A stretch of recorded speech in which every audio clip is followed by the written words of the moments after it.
inscreva-se no canal. Há 6 anos, quando eu tinha 29 anos, me tornei o herdeiro da casa do meu avô após sua morte. Foi bastante surpreendente, sejamos honestos, mas a história é que pouco antes de morrer, ele modificou seu testamento para que meus pais recebessem a maior parte de seu dinheiro, enquanto eu ficava em propriedade total de sua antiga casa. Acredito que a ideia era que, como meus pais já tinham sua própria casa, passar a casa dele para mim seria uma maneira de me colocar no mercado imobiliário bem cedo. Apreciei o gesto dele na época e aprecio até hoje. Ainda moro nessa casa. Mas quando herdei pela primeira vez, isso me deixou com um problema. Eu não estava indo tão bem financeiramente na época, e quando você não está mais alugando, não há senhorio para chamar quando algo dá errado em sua casa. Aprendi muito rapidamente que estava morando em um lugar acima do meu salário. Além de assumir horas extras no meu trabalho e lutar por uma promoção, precisava de dinheiro rápido. Foi assim que me tornei um senhorio muito jovem e muito excitante.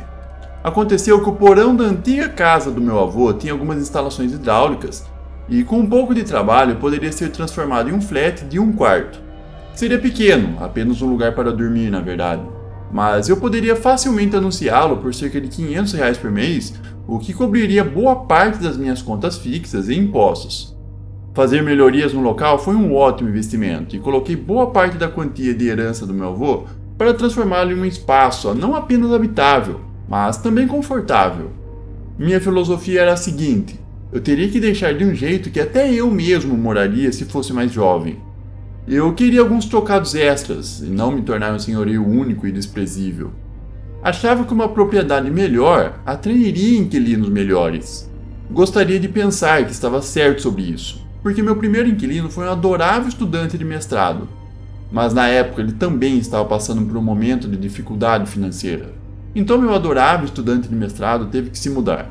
Pode parecer bobo, mas perder esses 500 por mês foi um grande golpe no meu bolso.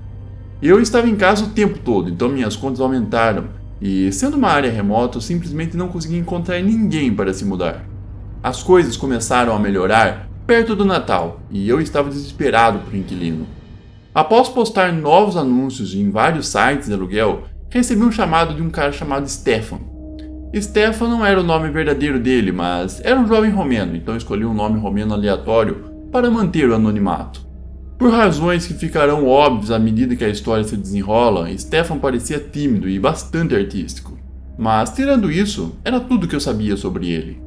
Muitos senhorios pediriam um comprovante de renda para estrangeiros, uma cópia do visto, entre outras coisas, mas eu só estava interessado em saber se Stefan poderia pagar o depósito e o primeiro aluguel adiantado. Isso me cobriria durante o período do Natal. E se eu tivesse problemas com Stefan depois, que assim fosse. Mas ele pagou no próximo mês, e no próximo, e no 4º ou 5º mês morando no porão, eu estava mais do que feliz em estender um contrato de 6 meses para um desconhecido. Eu não tinha ideia do que Stefan fazia para viver. Tudo o que eu sabia é que ele viajava com frequência e sempre pagava o aluguel em dia. Todo o resto não era da minha conta. Também devo enfatizar o quão silencioso Stefan era. Metade da razão pela qual eu não sabia nada sobre ele era porque nunca nos víamos. Às vezes, no primeiro dia do mês, ele apenas deslizava um envelope cheio de dinheiro pela minha caixa de correio, e isso era a interação máxima que tínhamos por um mês inteiro. Eu não achava que ele estava ativamente tentando me evitar. Apenas pensei que era assim que ele era. Ele saía muito, não ouvia música alta e sempre pagava o aluguel em dia. De muitas maneiras, ele era o inquilino dos sonhos. Mas, por volta do 7º ou 8º mês, no final do verão de 2021, comecei a notar coisas cada vez mais estranhas. A primeira foi que Stefan parecia receber muitas entregas no seu flat. A entrada do flat dele ficava do lado de fora da janela da minha sala de estar. E em uma manhã vi um caminhão de entrega no final da entrada, enquanto Stefan assinava algo em um pallet de papelão grande. Parecia mobília ou algo assim. Ele me viu enquanto carregava de volta para sua porta e eu apenas acenei e foi isso. Outra coisa estranha sobre Stefan era que, quando nos encontrávamos ocasionalmente, às vezes ele simplesmente não respondia a minha saudação. Eu dizia bom dia ou tudo bem, Stefan, e ele apenas olhava para mim sem responder. Nas primeiras vezes pensei que ele era um pouco tímido, Mas depois cheguei ao ponto de pensar que poderia ser apenas uma barreira de idioma. Pensei que ele não entendia o meu sotaque. No início eu achava que ele não estava me evitando, só achava que era assim que ele era. Ele saía muito, nunca ouvia música alta e sempre pagava. Mas então houve um incidente antes da grande reviravolta. Um dia fui até o mercado para pegar leite e mais algumas coisas. Uma caminhada curta de 10 minutos para lá e mais 10 minutos de volta. Mas quando eu estava voltando, vi alguém entrando na entrada da minha casa. Definitivamente não era Stefan. Então apressei meu passo para ver quem era e o que queria. Quando eu cheguei à minha entrada, vi um cara com uma jaqueta clara e cabelos ruivos, olhando para minha casa enquanto caminhava devagar pela entrada. Perguntei a ele se poderia ajudar e ele quase pulou para fora de sua pele antes de se virar para me olhar. Eu estava tentando ser o mais amigável possível, mas ainda estava um pouco cauteloso com esse cara que estava aleatoriamente na minha propriedade e agindo ansioso e nervoso, o que para mim não era um bom sinal. Comecei a recuar um pouco, perguntando se tínhamos algum problema, e ele aproveitou o espaço que lhe dei para se esquivar pela entrada e desaparecer rapidamente. Saí para a rua para tentar ver aonde ele tinha corrido, mas quando olhei, ele já havia desaparecido. Liguei para a polícia apenas para que tivessem algo registrado. Não estava exagerando e pedindo a visita de oficiais, apenas os informei.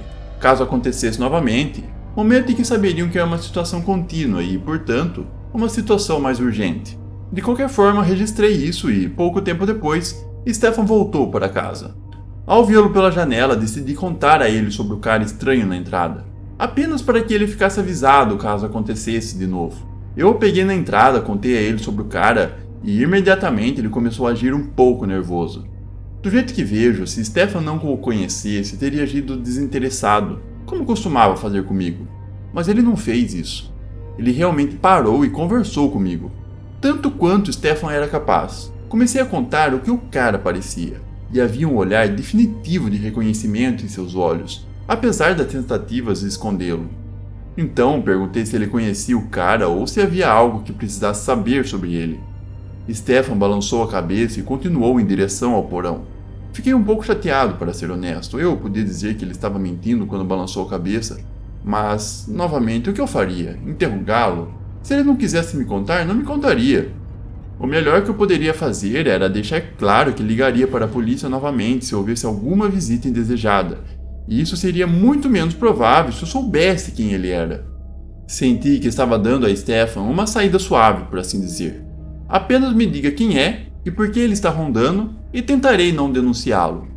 Mas novamente ele apenas acena e meio que se afasta como se não quisesse me contar. Naquele momento soube que não havia acabado. Tive a sensação de que esse cara veio procurar Stefan. E estava quase certo disso. Não parecia perigoso ou algo assim, não estava exatamente assustado. Apenas um pouco desconfortável com o estranho rondando minha propriedade enquanto eu não estava por perto. De qualquer forma, algumas semanas se passaram e não há sinal do nosso amigo ruivo e nervoso. Então começo a basicamente esquecer que sua visita sequer ocorreu. E Stefan, obviamente, lidou com a situação, já que o ruivo não apareceu novamente. E se ele não tivesse lidado com isso e o visitante ruivo simplesmente tivesse perdido o interesse? Bem, teria funcionado da mesma forma, não é mesmo? Então, numa sexta-feira à noite, fui até o pub para ver alguns amigos antigos. Só fui para uma ou duas cervejas, pois era um convite de última hora. Mas mais e mais os meus colegas começaram a aparecer. Então fiquei mais tempo do que esperava. Admito que estava pelo menos um pouco embriagado quando me dei conta e voltei para casa antes do fechamento. Como eu disse, estava um pouco embriagado, então coloquei meus fones de ouvido, ouvi algumas músicas no caminho de volta e tenho quase certeza de que estava cantando quando cheguei à minha entrada. Quando cheguei em casa, na sala de estar, tirei meus fones de ouvido e tentei conectar meu celular aos meus alto-falantes para continuar com a minha noite de karaokê particular. Mas na pequena janela de silêncio entre a música saindo dos meus fones de ouvido e indo para os alto-falantes, ouvi algo mais que chamou minha atenção. Pensei que estava ficando louco a princípio, então pausei a música e fiquei em silêncio, até perceber o que era. Era o som da música vindo do porão. Pela primeira vez, Stefan estava ouvindo música tão alto que eu podia ouvir. Pensando bem, era a primeira vez que eu ouvi Stefan fazer qualquer coisa. E eu presumi que ele estava tocando a música tão alta porque achava que eu ia ficar fora a noite toda. O que, para ser justo, não era completamente fora do comum para mim. Eu podia ouvir o som baixo da música, um tipo de batida eletrônica, então pensei que ele poderia estar tendo uma espécie de festa. Não tinha problema para mim, mas seu pequeno flat no porão nem tinha espaço para balançar um gato, quanto mais fazer uma festa de verdade. Eu estava me sentindo um pouco sociável, então saí para a entrada e olhei por cima das grades até onde era a janela de sua pequena cozinha. Eu sei que é um pouco intrusivo, mas estava curioso, bêbado e, honestamente, queria continuar a festa um pouco. Então, lá fui eu. Mas quando olhei, não consegui ver ninguém na pequena cozinha de Stefan, o que significava que devia ser uma reunião bastante pequena, confinada ao quarto, que era provavelmente o cômodo mais espaçoso do apartamento. Nesse ponto, eu estava me sentindo meio pervertido, então voltei para dentro, aumentei minha própria música e fui para a cozinha preparar alguma coisa rápida para comer. Estava preparando minha comida na cozinha, mas ainda pensando em Stefan e sua pequena festa lá embaixo. Eu sabia quase nada sobre o cara e, presumindo que ele não estava apenas explodindo música sozinho lá embaixo, fiquei feliz que ele finalmente tinha uma vida social. Definitivamente, eu não queria ser o senhorio esquisito tentando me intrometer na vida pessoal dele. Resolvi tomar mais uma cerveja com a minha comida e depois fui para a cama. Então, esquentei alguns pedaços de frango, peguei uma última cerveja na geladeira e assisti um pouco de TV enquanto comia. Quando terminei, lavei a louça, voltei para o quarto e desliguei tudo. Mais uma vez estava de pé em silêncio e podia ouvir o mesmo som da música de Stefan lá embaixo. Mas desta vez estava acompanhado de outro som muito menos rítmico, que parecia muito mais com alguém gritando. Era uma única voz, isso ficou claro, mas ao me ajoelhar e colocar meu ouvido mais perto do chão, percebi que parecia mais um grito, e nesse ponto tive um momento de espanto. Um momento que provavelmente foi desacelerado pelo quanto eu ainda estava bêbado, mas eventualmente percebi que precisava descer até o flat de Stefan e ver se estava tudo bem, porque quem estava gritando lá embaixo estava obviamente em uma grande aflição, e não estava se calando tão cedo. Corri para fora, desci as escadas até o flat de Stefan, e quando ouvi, ainda podia ouvir os gritos. Sabia que era urgente, muito urgente. Então comecei a chamar Stefan. Eu vou arrombar a porta, espere um pouco. E isso é o que eu fiz. Chutei a porta várias vezes, quase tropeçando algumas vezes, mas consegui abrir aquela porta. O homem ainda estava gritando quando a porta voou aberta, e a música ainda estava tocando, mas eu mal conseguia ouvi-la. Estava tão concentrado naqueles gritos horríveis. Não havia ninguém na cozinha e na área de jantar de Stefan, então o único lugar para procurar era o quarto, de onde vinha a música e os gritos. Corri em direção ao quarto, olhei ao redor da entrada e a primeira coisa que chamou minha atenção foi o homem que estava gritando. Ele estava sentado com as costas contra a parede do quarto, os joelhos puxados até o peito, e não vi isso a princípio, mas ele estava preso à parede por algo que estava ao redor do pescoço. Era curto, mantendo-o baixo e perto da parede, basicamente forçando-o à posição que ele estava. E quando ele me viu, travamos olhares por um momento breve. Algo em seus olhos parecia estranhamente familiar para mim. Mais uma vez, tudo que eu conseguia ouvir era aqueles gritos horríveis depois que ele me viu. Em vez de apenas gritos sem palavras, ele começou a implorar em meio a esses gritos. Implorava para que eu tirasse o que eu amarrava. Eu teria feito isso, juro que teria. E eu não tinha ideia do que estava acontecendo, mas estava aterrorizado pelo cara. Até que vi Stefan do outro lado do quarto. Ele estava lá, nu, com mais sangue do que eu já vi na vida ao seu redor, e a alça do que eu presumia ser uma faca espetada em seu estômago. Tanto sangue estava encharcado no tapete que parecia grosso como lama, e seus olhos estavam arregalados, quero dizer, arregalados como se ele tivesse desmaiado com essa expressão chocada no rosto. Num instante, o pedido do homem para tirar isso dele não era tão mais apelativo. Assumi que se eu tirasse aquela coisa de seu pescoço, ele faria a mesma coisa comigo que havia feito com Stefan. E como você pode imaginar, eu não queria isso de jeito nenhum. Então, em vez de fazer o que ele mesmo suplicava para fazer, eu saí correndo do apartamento, subi as escadas e entrei de volta na minha casa antes de chamar a polícia. Enquanto estava ao telefone com eles, percebi porque o homem gritando me parecia tão estranhamente familiar. Era o cara ruivo que eu tinha visto andando pelo meu quintal algumas semanas antes. Eu estava lá em cima, basicamente gritando ao telefone para emergência para que a polícia e os paramédicos viessem o mais rápido possível. Eu não sabia se Stefan estava realmente morto ou não. Ele parecia muito morto, mas sei que os paramédicos podem fazer milagres se chegarem uma pessoa a tempo, então deixei claro quão urgente eles eram necessários. Há duas coisas daquela ligação que realmente ficaram comigo. A primeira foi que a operadora se manteve tão calma durante toda a situação, ao ponto de parecer realmente bizarro para mim. Por exemplo, lembro de dizer a ela: "Tem alguém amarrado lá embaixo, há algo em volta do pescoço dele." E ela repetiu na voz mais monótona possível: "Tem alguém amarrado, está certo? A pessoa ferida ainda está respirando?" Ela disse isso como se fosse a coisa mais entediante que já ouviu. Em seguida, voltou ao trabalho de avaliar a situação em questão. Eu sei que ela estava apenas fazendo o trabalho dela e que isso diz muito sobre a incrível coragem de nossos operadores de emergência, mas naquele momento me deixou um pouco irritado. Também me irritou que ela me pediu para descer novamente e dar outra olhada em Stefan. A última coisa no mundo que eu queria fazer era voltar lá para ver todas essas coisas e ouvir os gritos daquele cara novamente. Continuei dizendo à operadora que eu não podia voltar lá. Estava muito assustado, mas ela insistiu. Então respirei fundo e desci as escadas de novo. Quando entrei no flat de Stefan, a cena ainda era tão horrível quanto antes. O homem ruivo ainda estava lá, gritando e suplicando, e Stefan permanecia no mesmo estado chocante no chão. A segunda coisa que realmente ficou comigo foi quando a operadora me pediu para verificar se Stefan ainda estava respirando.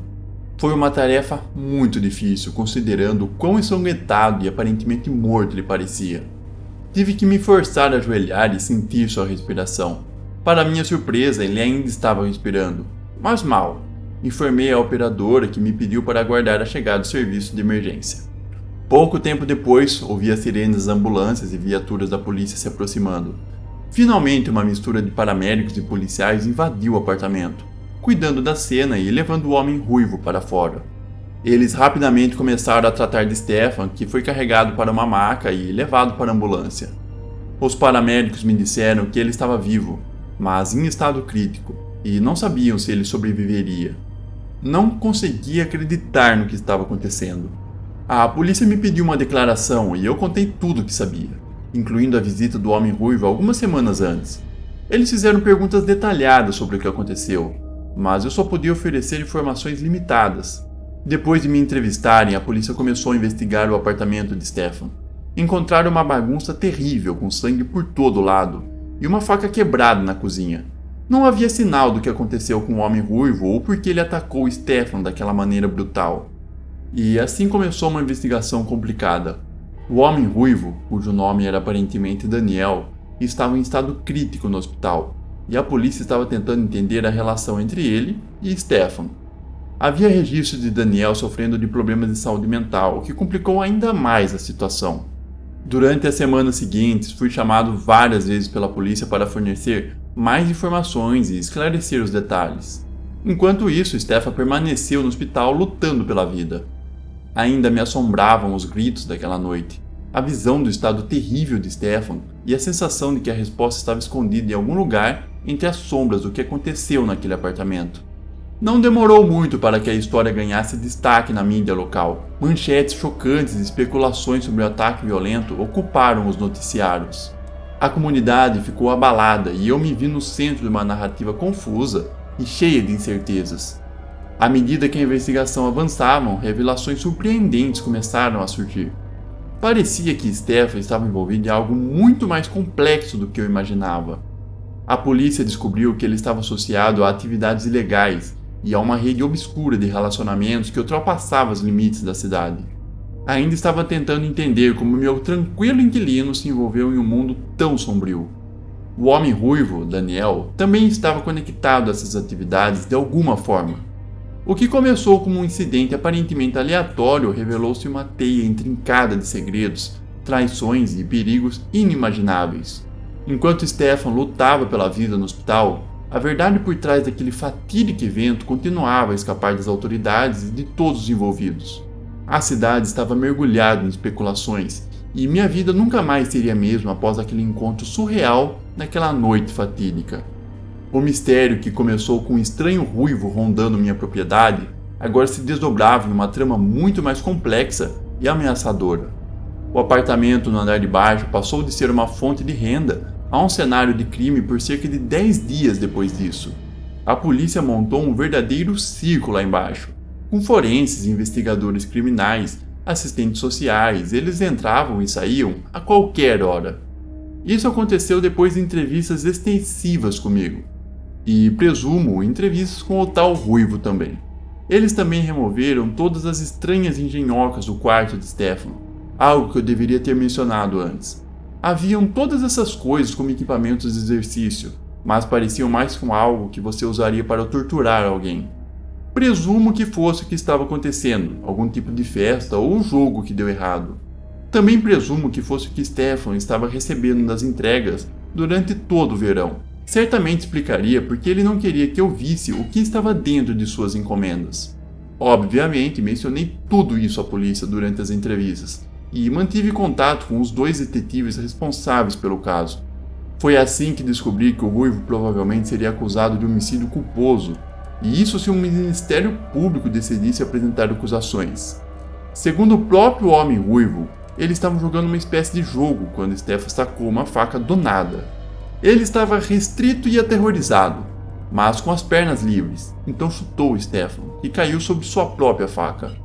O cara que eu falei disse que a história coincidia com a cena do crime, e pelo que eu entendi, o Ministério Público ainda precisava decidir se apresentaria ou não acusações. Obviamente, eu não estava a par dessa decisão ou do que aconteceu com o Ruivo no final. Também não tenho ideia do que aconteceu com o corpo de Stefan, se foi levado de volta para a Romênia ou se tinha familiares lá para recebê-lo. A única vez que perguntei ao detetive, ele me disse que não tinha ideia e de que tudo isso era responsabilidade do Ministério das Relações Exteriores e não tinha nada a ver com a polícia. A última vez que falei com o detetive foi a última vez que eu vi alguma coisa sobre a morte de Stefan. E agora eu sou o dono de uma casa e que alguém foi assassinado. Não me orgulho disso e certamente não divulgo isso. E não acredito em fantasmas, mas alguns dos meus inquilinos podem acreditar. E é por isso que não estou fornecendo muitos detalhes. Algumas pessoas dizem às vezes que eu pareço sentir pena de Stefan, o que suponho sou louco se realmente se tratava do assassinato do tal Ruivo estilo matadouro bem ali no meu porão. Mas, sendo honesto, eu acho que era apenas uma espécie de jogo estranho que deu terrivelmente errado. Ou talvez seja só o que conto a mim mesmo para não me considerar algum tipo de perigo por todo esse tempo com um aspirante a serial killer morando bem abaixo dos meus pés. Obrigado a todos por assistirem e se envolverem com essas histórias. Não esqueça de deixar o seu like e se inscrever no canal para não perder as próximas histórias que estão por vir. Se cuidem!